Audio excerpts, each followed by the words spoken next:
మహాభారతంలో ఒక కథ చెప్తాను మీకు. యుద్ధానికి కౌరవులు పాండవులు సిద్ధమవుతారు.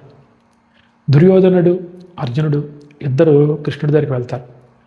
కృష్ణుడి దగ్గర తల దగ్గర ఒకళ్ళు, కాళ్ళ దగ్గర ఒకళ్ళు కూర్చుంటారు. తర్వాత బావా ఎప్పుడు వచ్చి తీవి అని ఇవన్నీ మనకి తెలిసినవే. అక్కడ కృష్ణుడు వారిద్దరికీ ఒక ఆఫర్ ఇస్తాడు.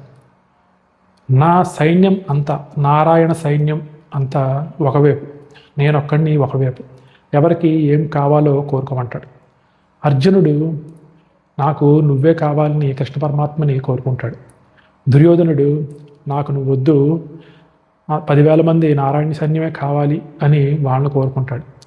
తర్వాత యుద్ధంలో విజయం ఎవరిది అనేది అందరికీ తెలిసిన విషయం. ఇక్కడ నేను ఏం చెప్పాలనుకుంటున్నానంటే, సేమ్ ఎగ్జాంపులే ఇప్పుడు మన కలికాలంలో కూడా జరుగుతుంది.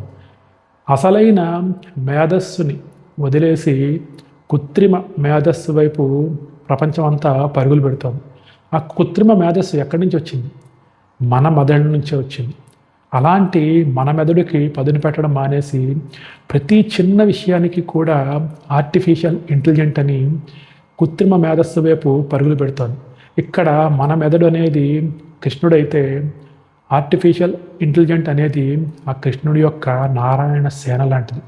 ఎన్ని లక్షల మంది నారాయణ సేన ఒకవైపున్న కృష్ణుడు ఉన్న వైపే జయం ఉంటుంది. అలాగే నీ మెదడుకి, నీ మేధస్సుకి పదును పెట్టి ముందుకు వెళితేనే ఫ్యూచర్లో కూడా విజయం వస్తుంది. లేదంటే ఎప్పటికప్పటికి మారిపోతున్న ఈ ప్లాట్ఫామ్స్, ఈ టెక్నాలజీస్, రేపు ఇంకొక టెక్నాలజీ వస్తే ఈ టెక్నాలజీ దేనికి పనికిరాదు, ఒకదాన్ని మించింది ఒకటి. అలా కాకుండా నీ మేధస్సుకు, నీ మెదడుకు ఎప్పటికప్పుడు పదును పెడుతుంటే అది ఎప్పుడు కృష్ణ పరమాత్మ మనతో ఉన్నట్టే, కృష్ణుడు ఉంటే విజయం మనతో ఉన్నట్టే. ఆలోచించండి.